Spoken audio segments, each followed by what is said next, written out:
Mickey Mouse is black. He looked and he said, no, Mickey Mouse is colorblind.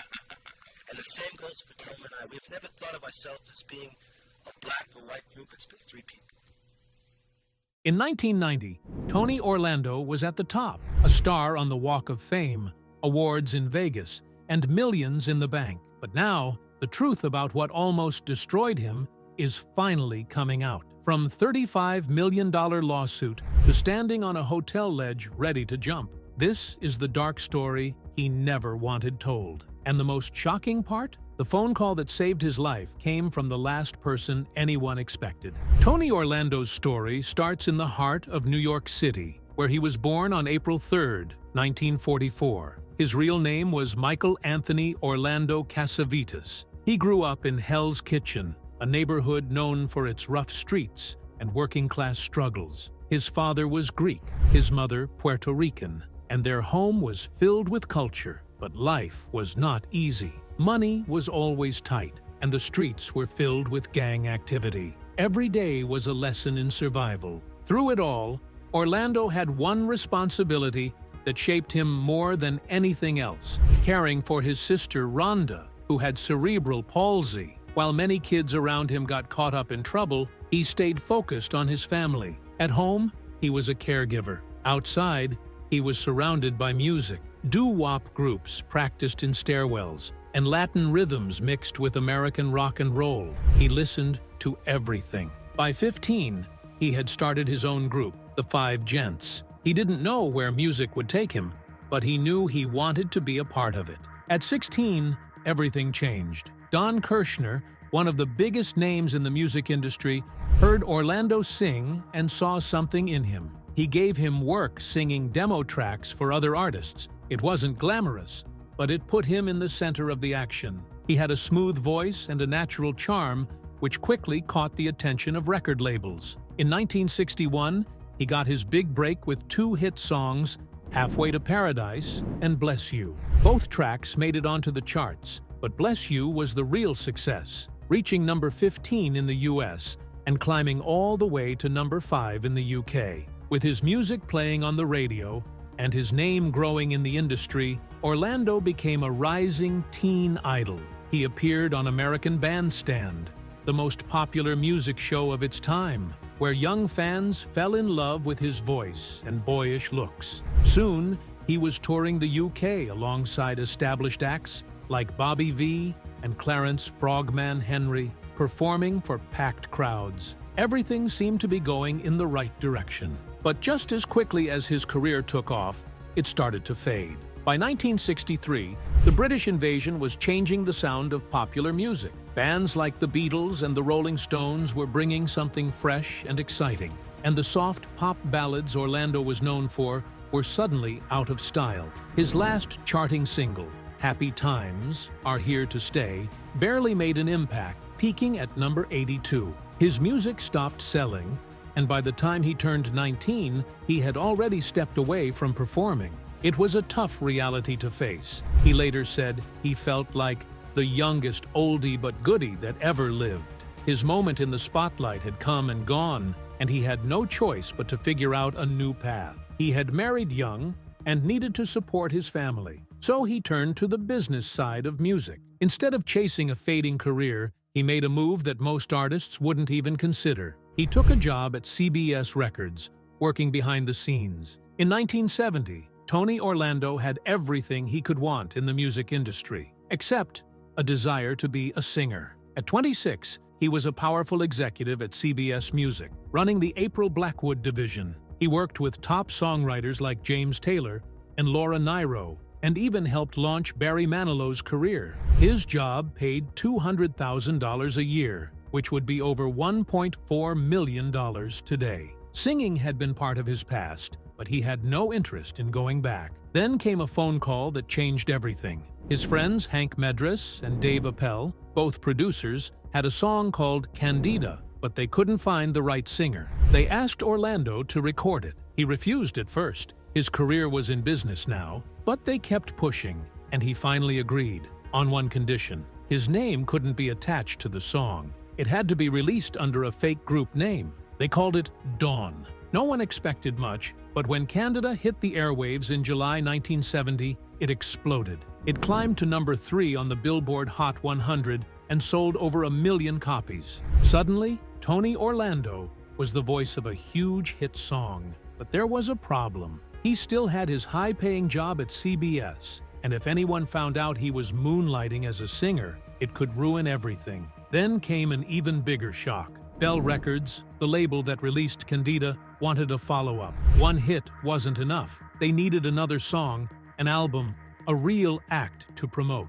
Orlando was torn. His executive job was stable, and he had worked hard to get there. But the success of Candida was impossible to ignore. Still keeping his identity a secret, he recorded Knock 3 times. It was released in late 1970, and within weeks, it became even bigger than Candida. By January 1971, the song had reached number 1 on the Billboard charts. There was no turning back now. By this point, Orlando had a choice to make: stay in his high-paying executive job or step into the spotlight for real. He chose music and left his job at CBS. Tony Orlando realized he had something special, but he knew he couldn't do it alone. He needed a real group, not just a name on a record. That's when he called Thelma Hopkins and Joyce Vincent Wilson. Both were talented backup singers who had worked with major artists. They had strong voices, but more importantly, they had energy, chemistry,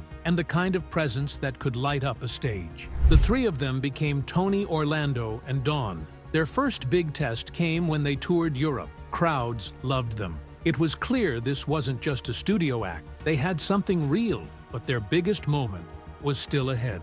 In 1973, they released Tie a Yellow Ribbon Round the Old Oak Tree. No one could have predicted how big it would become. The song wasn't just popular, it was everywhere. People connected with its story about hope, second chances, and coming home. It went number 1 in 8 countries and stayed at the top of the US and UK charts for 4 weeks. In just 3 weeks, it sold 3 million copies in the US alone. Years later, Billboard ranked it one of the biggest songs of all time. Most artists would have been happy with one massive hit, but Tony Orlando and Dawn kept going. They followed up with songs like Say, Has Anybody Seen My Sweet Gypsy Rose?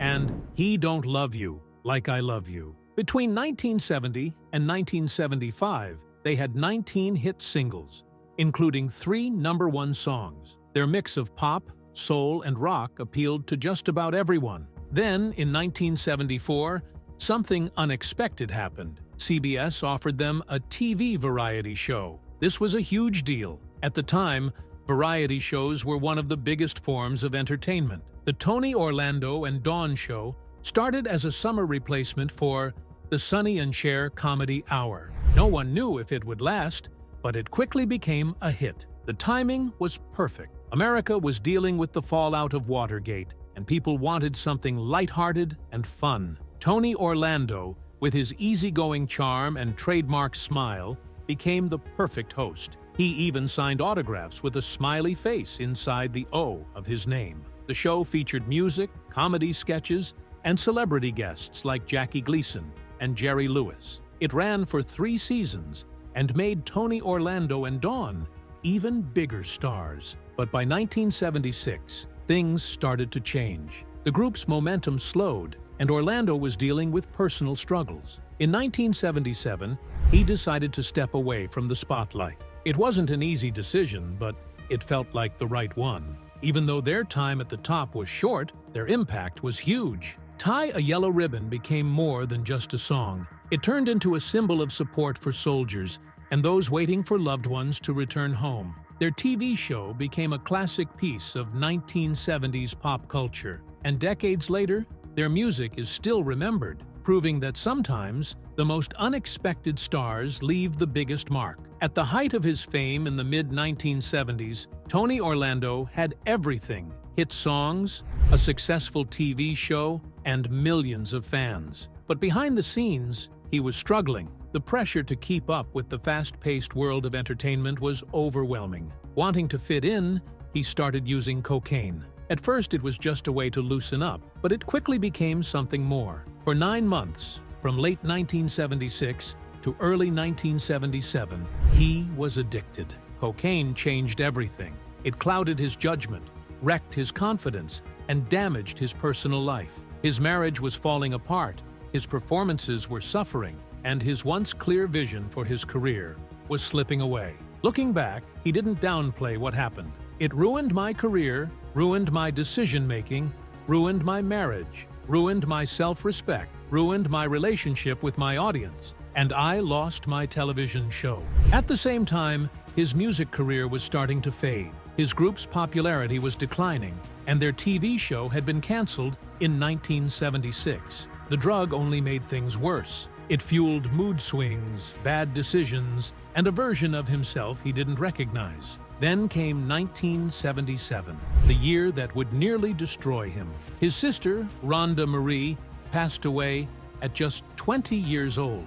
She had been born with cerebral palsy, and he had always been close to her. He called her his first audience and spoke about how much she inspired him. Losing her sent him into deep depression. Before he could even process that loss, another tragedy hit. On January 28th, his best friend, Freddie Prinze, died at 22. Prince had been like a younger brother to him. The two were inseparable. When Prince was rushed to the hospital, Orlando was there. He stood by his friend's bedside as doctors wrapped his head in bandages. He held his hand as his family made the heartbreaking decision to take him off life support. It was something he would never forget. Two devastating losses in such a short time pushed him to his breaking point. The grief, the stress, and the weight of everything he had been through became too much. On July 22, 1977, in the middle of a performance in Massachusetts, he walked off stage. In front of 3,000 fans,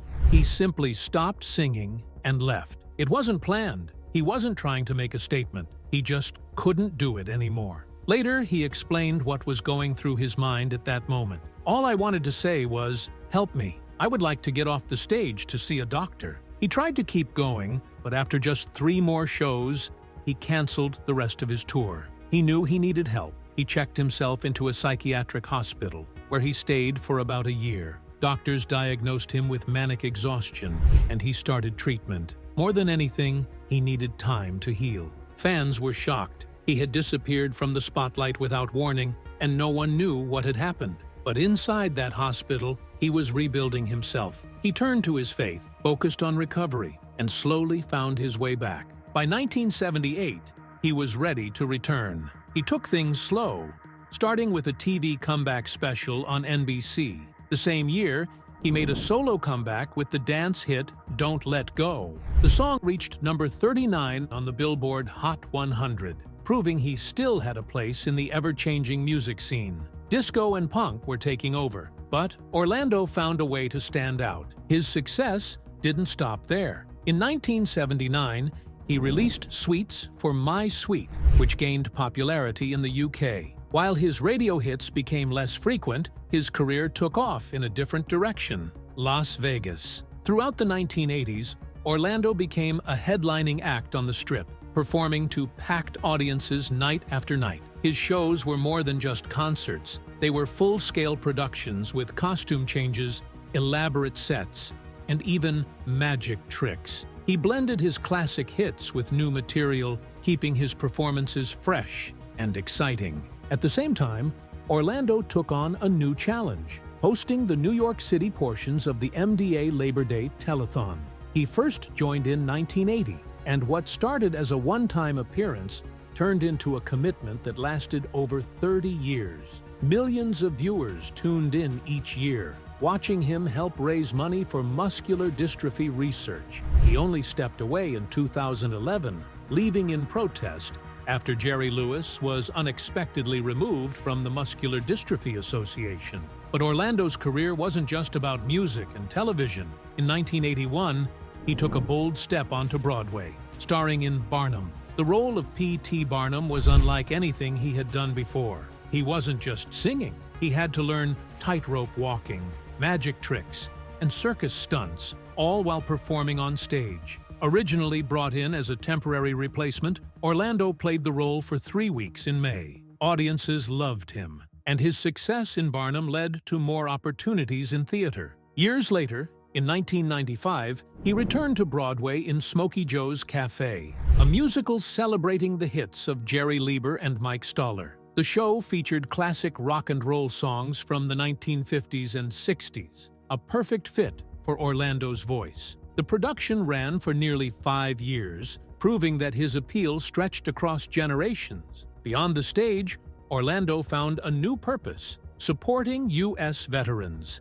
His 1973 hit, "Tie a Yellow Ribbon Round the Old Oak Tree," had already made him a symbol of hope for returning soldiers. But over time, he turned that connection into real action. He performed at countless USO shows, traveling to military bases and even active war zones to entertain troops. In 1993, he flew to Somalia to boost morale for soldiers stationed there during Operation Restore Hope. His advocacy didn't stop at performances. He worked closely with veterans organizations, using his fame to raise money and awareness. In 2002, he joined the board of directors for the Eisenhower Foundation, helping fund programs for former service members. Perhaps his most lasting contribution was his work with the National Veterans Foundation. As a spokesperson for more than a decade, he helped raise millions of dollars to support veterans and their families. Tony Orlando and Wayne Newton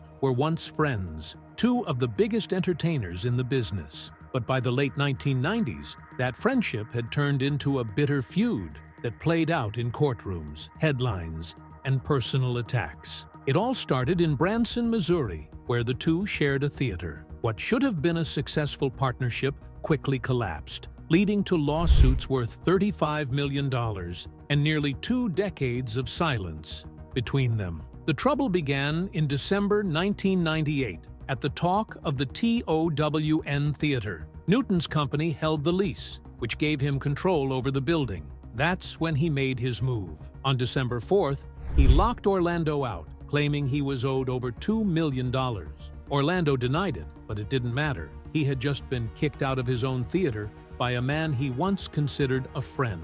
Orlando didn't let it go. In April 1999, he filed a lawsuit for $15 million, accusing Newton of secretly recording him, conspiring against him, and forcing him out to rename the venue the Wayne Newton Theater. Newton fired back in June with his own $20 million lawsuit, saying Orlando wasn't paying his share of expenses and couldn't draw the crowds he had promised. According to Newton, Orlando couldn't even fill half the seats in their 750-person theater. Things got ugly fast. Orlando accused Newton of holding his daughter's Christmas presents hostage during the lockout. Newton, in turn, accused Orlando of spreading lies to the press. For years, the lawsuits dragged on, turning what had once been a business deal into one of the nastiest feuds in show business. Neither spoke to the other for nearly 20 years. It wasn't until 2016, at a Las Vegas movie premiere, that Newton walked up to Orlando and extended a hand.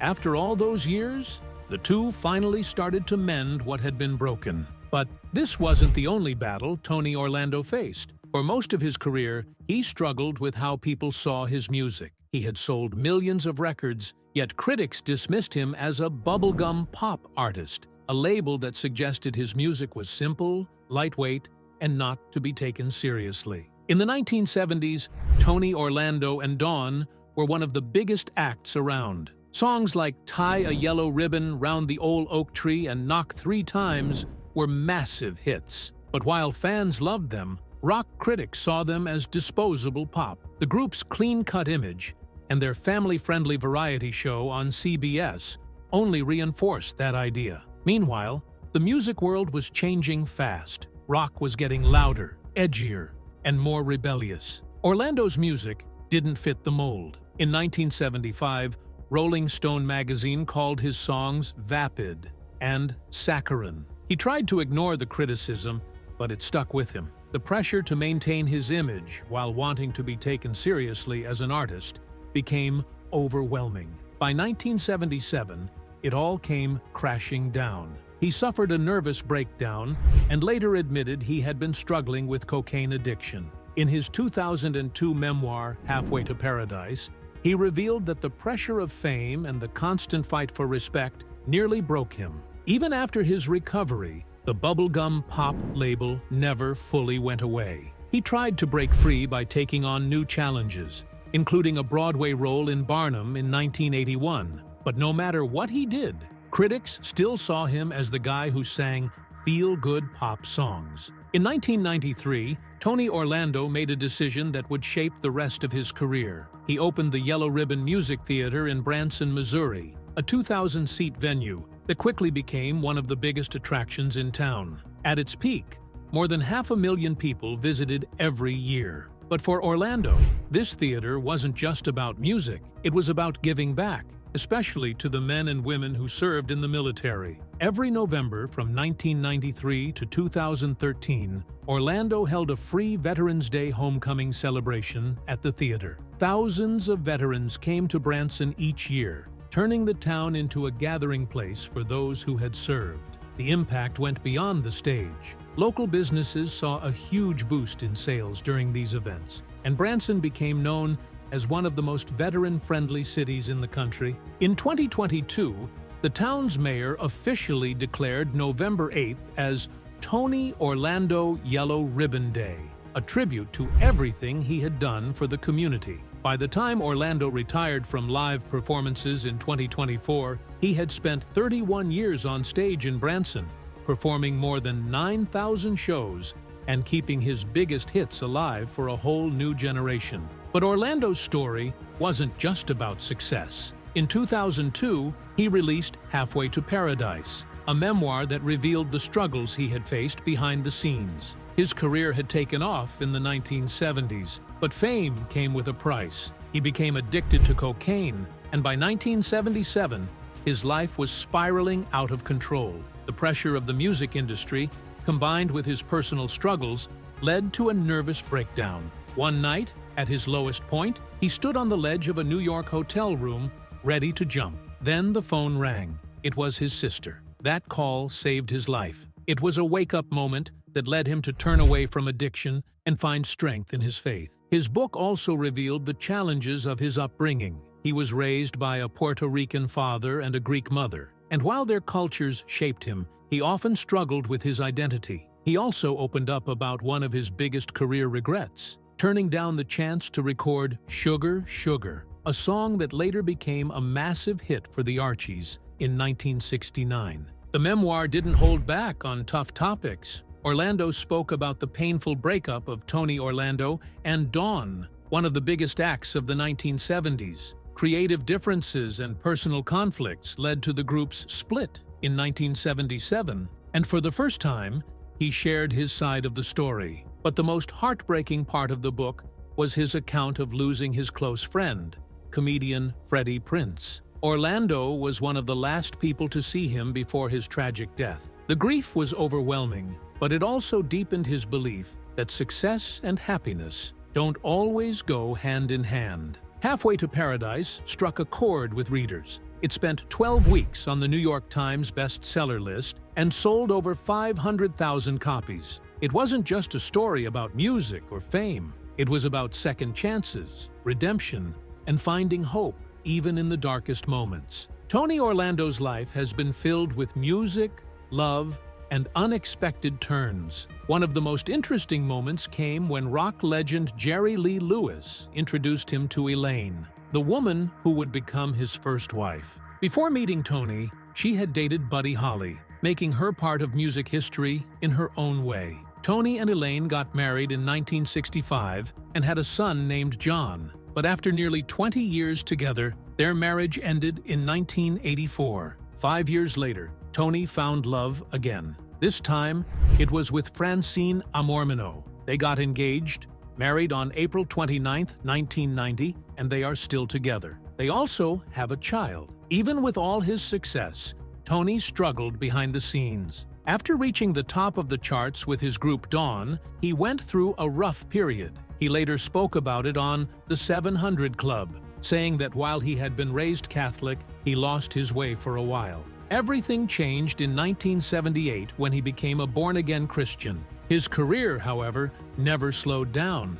In 1990, He received a star on the Hollywood Walk of Fame at 6385 Hollywood Boulevard. Over the years, he won multiple awards, including Casino Entertainer of the Year and Best All-Around Entertainer, 4 times in Las Vegas and 3 times in Atlantic City. He was also named Jukebox Artist of the Year by the Amusement and Music Owners Association of New York. Beyond music, Tony dedicated himself to supporting American veterans. His efforts earned him the Bob Hope Award from the Congressional Medal of Honor Society, recognizing his contributions to entertainment and the military. In 2014, he was honored again when he was named honorary chairman at the 40th anniversary of the NAM POW's homecoming celebration at the Richard M. Nixon Presidential Library. Through the ups and downs of life, Tony Orlando's story has always been about more than just music. It's about resilience, faith, and a deep commitment to giving back.